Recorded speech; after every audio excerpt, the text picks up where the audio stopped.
예, 할렐루야. 7월 21일 수요 중보 예배를 시작하도록 하겠습니다. 찬양 한 곡 하실 텐데, 주 앞에 엎드려 라는 찬양입니다. 제가 한번 불러보도록 하겠습니다.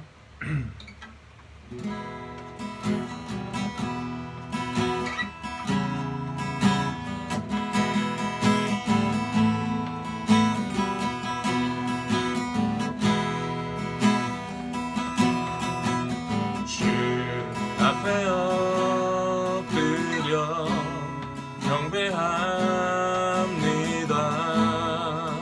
오직 주께 주 경배합니다. 다른 신 아님 오직 주께 앞에 엎드려 경배합니다. 오직 주께 주 경배합니다. 다른 신 아님 오직 주께 나의 모든 산들 나의 보좌 모두 다 내려놓고 주 앞에 엎드려 경배합니다. 오직 주께 주 앞에 엎드려 주 앞에 엎드려 경배합니다. 오직 주께 주 경배합니다. 다른 신 아님 오직 주께 나의 모든 산들 나의 보좌 모두 다 내려놓고 나의 모든 산들 나의 보좌 모두 다 내려놓고 나의 모든 산들 나의 보좌 모두 다 내려놓고 주 앞에 엎드려 경배합니다. 오직 주께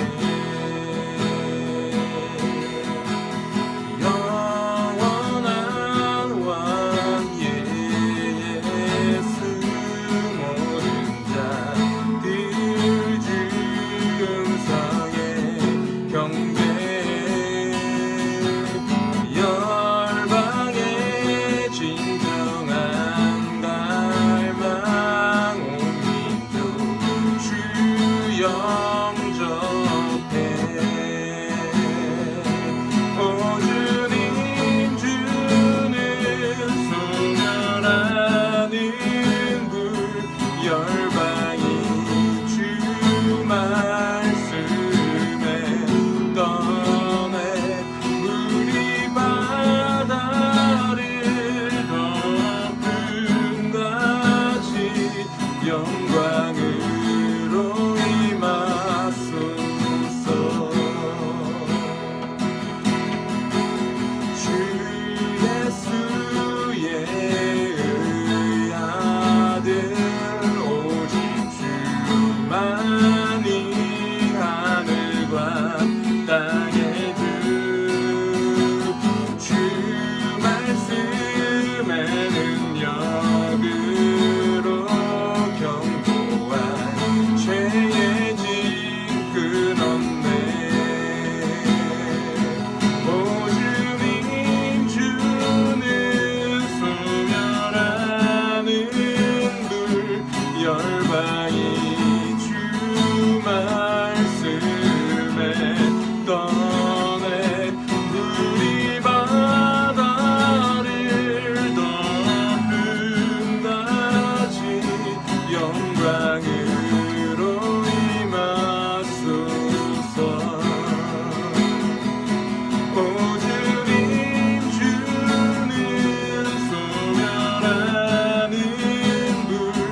열방이 주 말씀에 떠내 우리 바다를 덮은 같이 영광으로 임하소서.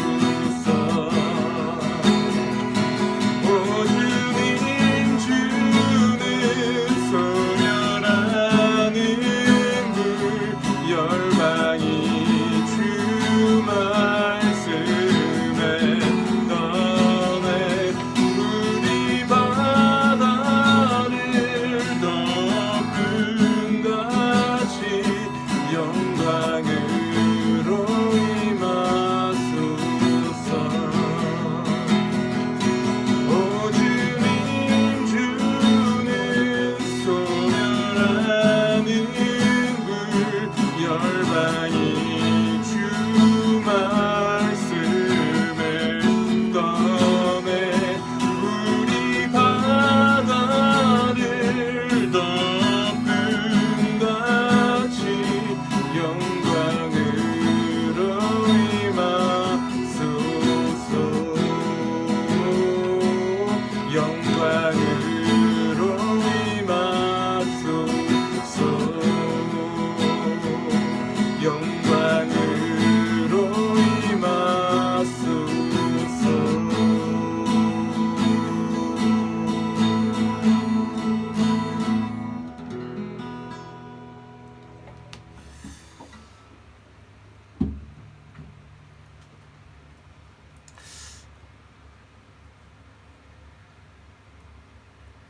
땀이 눈에 들어가서 너무 덥습니다. 예. 예. 우리 기도하고 같이 말씀을 나누도록 하겠습니다. 하나님, 그렇습니다. 정말 물이 바다 덮음 같이 온 열방이 주님의 그 영광을 인정하는, 또 그 주님의 이름을 인정하는 그날이 오는 줄 믿습니다. 하나님, 우리가 아버지의 비전과 아버지의 마음과 또 아버지의 계획으로 충만하게 해주셔서, 하나님 정말 이 열방을 향한 하나님의 마음을 품게 하셔서 이 아버지의 계획 가운데 우리가 동참하고 또 그런 인생의 목적 가운데 우리가 살아갈 수 있도록 도와주시옵소서. 하나님, 죽는 것이 무서워 일평생 종노릇 하듯이 사는 것이 아니라 정말 영광의 그 부활 생명으로, 그 복음의 부활 생명으로 정말 영생의 삶을 사는, 힘 있는 삶을 사는, 승리의 삶을 사는 하나님, 저와 우리 영도교회 성도님들 될 수 있도록 주여 역사하여 주시옵소서. 이 시간 하나님의 말씀을 선포하려고 합니다. 하나님, 성령의 기름을 부어주셔서 연약한 가운데 능력으로 역사하여 주셔서 우리를 새롭게 하여 주시고 우리 가운데 생기를 불어넣어 주시옵소서. 감사드리며 예수님의 이름으로 기도하였습니다. 아멘. 자, 우리 성경 구절은 우리 히브리서입니다. 히브리서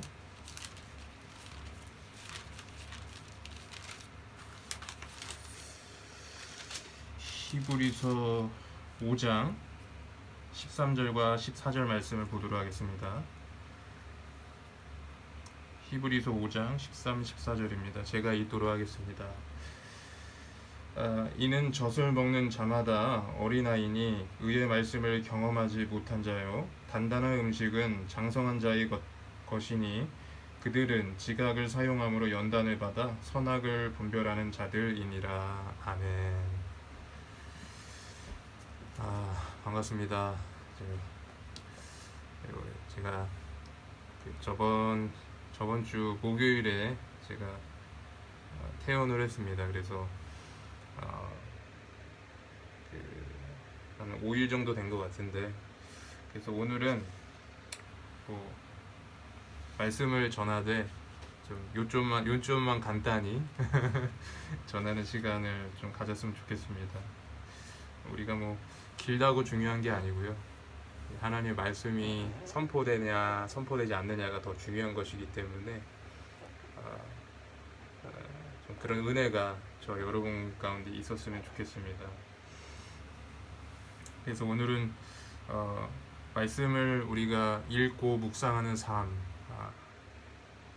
네, 제가 설교 제목은 지금 딱 정하지는 못하겠지만 우리가 왜 말씀을 읽고 또 묵상하고 또 말씀을 삶에 적용하면서 살아야 하는지 그 부분에 대해서 여러분과 같이 말씀을 한번 나눠보도록 하겠습니다. 여러분, 종교개혁이 일어난 그 시기가 16세기입니다. 16세기에 종교개혁이 일어났는데 마틴 루터에 의해서 종교개혁이 일어났죠. 여러분 아마 다 잘 아실 겁니다. 그때 마틴 루터가 종교개혁을 이루면서 선포했던 그 외침이 무엇이었습니까? 바로 오직 의인은 믿음으로 말미암아 살리라. 믿음은 믿음으로 구원을 받는 것이다. 이신칭의의 믿음을 선포했습니다.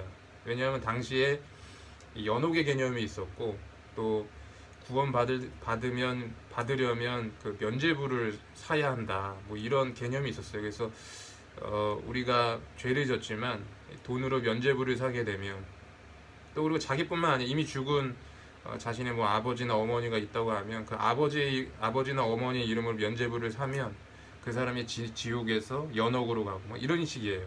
그러니까 구원이 이상하게 되는 거죠. 그래서 믿음으로 되는 것이 아니라 돈을 주고 사게 되는 것이 되고 행위로 되는 것이 되는 것입니다. 그래서 구원은 믿음으로 말미암아 주어진다는 것이 마틴 루터의 중요한 외침 중에 하나였습니다. 근데 그와 더불어 마틴 루터가 우리 가운데 해준 종교개혁의 또 하나의 아주 중요한 일이 있었는데 그게 뭐냐면 성경을 성도들 개인의 손에 넣어준 겁니다. 그러니까 성도 개개인이 자기 성경을 가질 수가 있게 된 것이에요. 당시에 그 어렵게 번역되었던 라틴어 성경을 쉬운 독일어 성경으로 번역을 했어요. 마틴 루터가. 그래가지고 성도 각자가 성경을 볼 수 있고 성경을 해석하고 또 성경을 적용할 수 있도록 그렇게 해주었습니다. 그전에는 성직자만이 성경을 볼 수 있었고 성경을 해석할 수 있었어요. 그래서 그냥 듣는 거죠. 성직자가 읽어주는 성경을 들음으로 그냥 만족했는데 이제는 직접 눈으로 자기가 성경을 볼 수가 있게 된 것이죠. 그러니까 이게 엄청나게 놀라운 일이라는 것입니다. 성경을 내가 읽을 수 있는 것, 그리고 내가 그 성경을 이해하고 깨닫고 그것을 내 삶 속에 삶의 어떤 라이프 스타일로 자리 잡게 할 수 있는 것. 이게 바로 마틴 루터가 했던 중요한 업적 중에 하나라는 것입니다. 그런데도 불구하고 오늘날 많은 성도님들이 이렇게 놀라운 일이 벌어졌음에도, 놀라운 성경이 우리 가운데 주어졌음에도 불구하고 그 성경을 읽지를 않아요. 읽지를 않고 상당히 수동적으로 목사님이 설교하는 내용만으로 하나님의 말씀을 듣는 것으로 만족을 합니다. 그러다 보니까 성경 가운데서 말씀하시는 살아계시고 역사하시는 인격적인 하나님을 경험하지 못하는 거죠. 그리고 형식적이고 의식적인 신앙생활에 빠지게 됩니다. 그렇게 됨으로 인해서 신앙생활이 무기력해지고 힘을 잃고 맙니다. 내 신앙생활이 무기력해져 있다는 것을 증명하는 첫 번째 증거는 뭐냐면 주일날 설교 내용을 그냥 까먹는 거예요. 주일날 설교 제목하고 내용, 여러분 지금 한번 생각해 볼 수 있나요? 네. 뭐죠? 금방 까먹어 버려요. 일요일날 설교를 들었는데 월요일이면 까먹습니다. 우리가 설교를 까먹기 아주 충분한 시간이죠. 하루면 충분해요. 우리 목회자들은 너무너무 감사한 건 날로 새로운 거예요. 성도님들은 했던 얘기 했는데 또 해도 새롭게 받아들여. 그러니까 우리 목회자들은 너무 감사한 거죠. 그래서 설교 내용을 까먹고 실제적으로는 말씀을 삶 속에 적용하지 못하게 되는 것입니다. 그러나 여러분, 우리가 이런 신앙에서 바뀌어야 되는 줄 믿습니다. 목사님 말씀도 잘 듣고 그 말씀을 기억하고 삶에 적용할 뿐만 아니라 여러분들이 스스로 그 목사님 말씀이 그러한가를 성경을 찾아보고 확실하게 알아야 되는 거예요. 찾아보고 성경을 읽고 연구하고 또 묵상하고 삶에 적용함으로 그렇게 삶에 적용해야 된다는 것입니다. 그래서 경건한 삶이라는 것이 무엇입니까? 경건한 삶이라는 것은요, 어디 돛 닦아서 얻어지는 것이 아니라 나의 그 라이프 스타일이에요. 삶의 어떤 그런 습관들, 삶 가운데 형성되어 있는 어떤 그 사람의 스타일이 경건한 거예요. 그게 바로 경건이라는 것이죠. 기도하는 습관, 말씀 보는 습관, 그런 것들이 주의 말씀 안에서 형성이 되어진 것이죠. 그게 바로 경건한 삶이라는 것입니다. 바라기는 저와 여러분이 이러한 삶을 사시기를 주의 이름으로 축복합니다. 오늘 말씀해 보니까 젖 먹는 자, 어린아이와 단단한 음식을 먹는다, 장성한 자, 이렇게 구분해서 오늘 말씀이 설명하고 있습니다.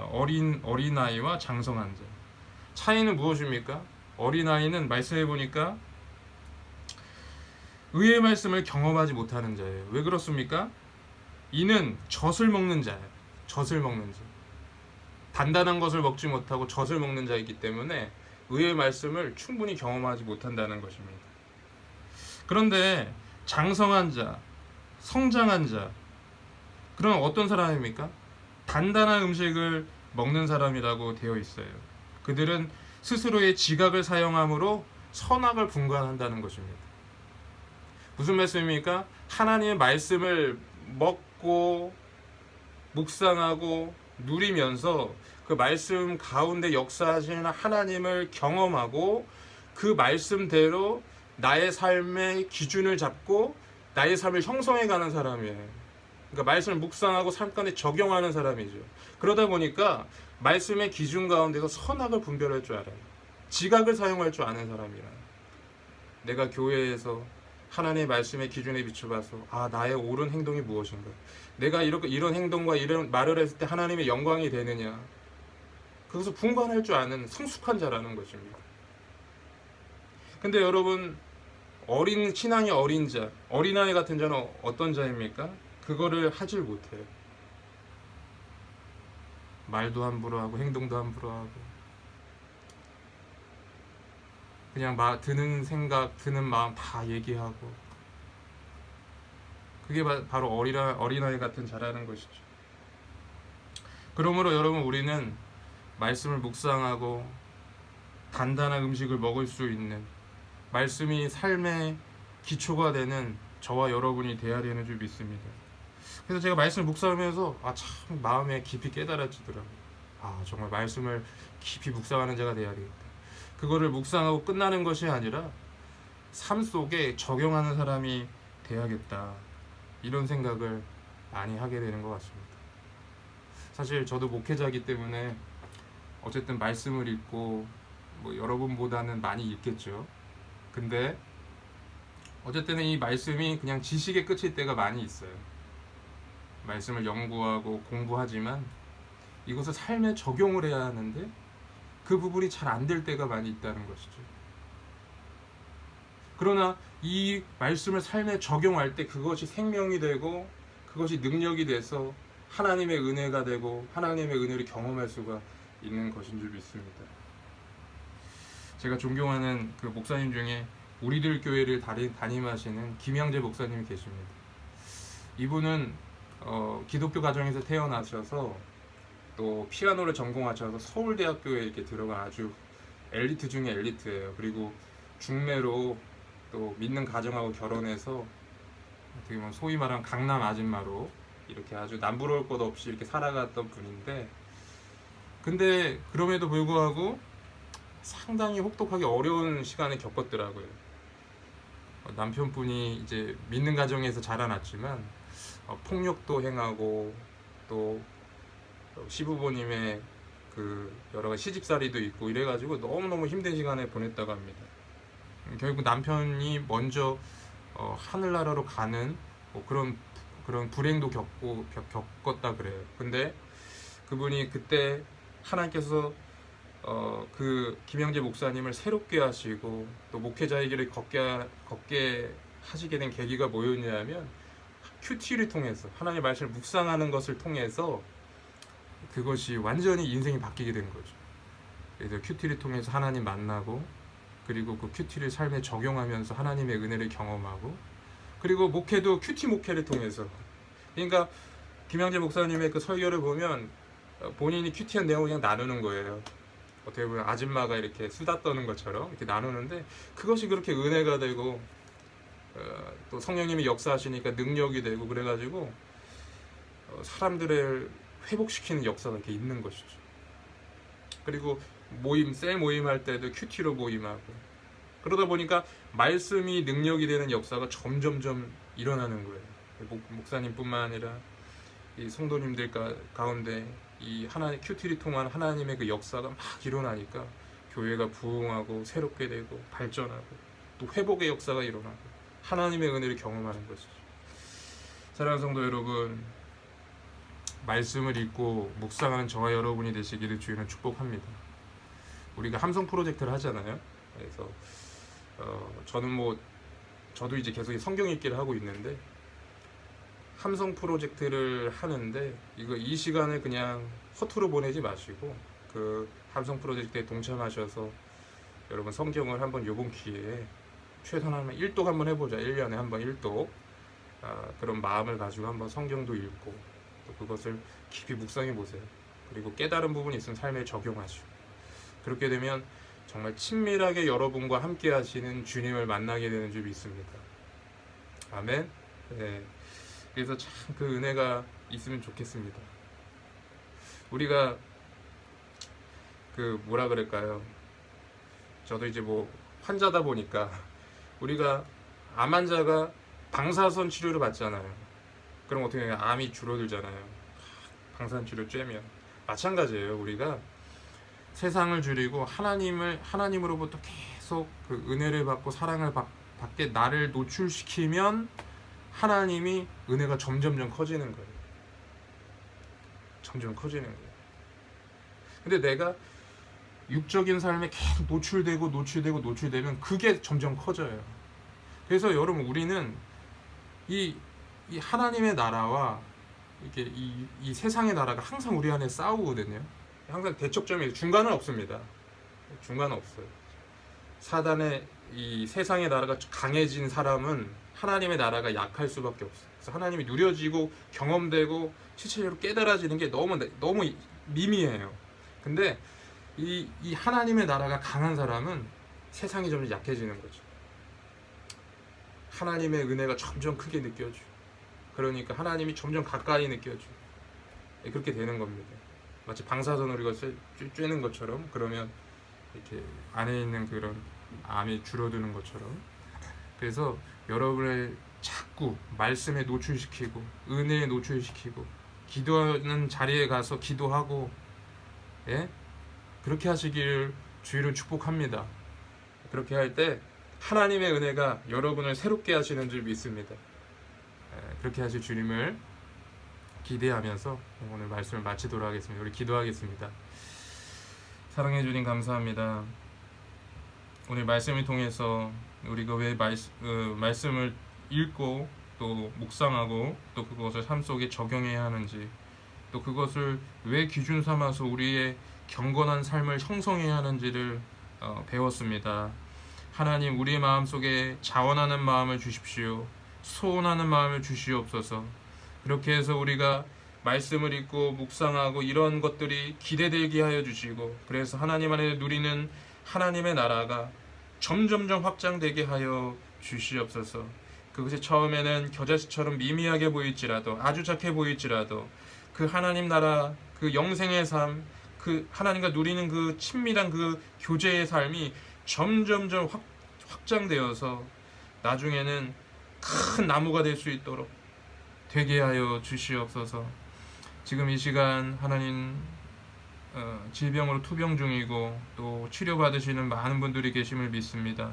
하나님 아버지, 그분들 정말 하나님의 손길로 어루만져 주시고 그 모든 치료와 또 모든 과정을 주관하여 주셔서 정말 하나님 깨끗하게 치유되어지는 역사가 일어나게 하여 주시옵소서. 하나님 감사합니다. 정말 감사합니다. 예수님의 이름으로 기도하였습니다. 아멘.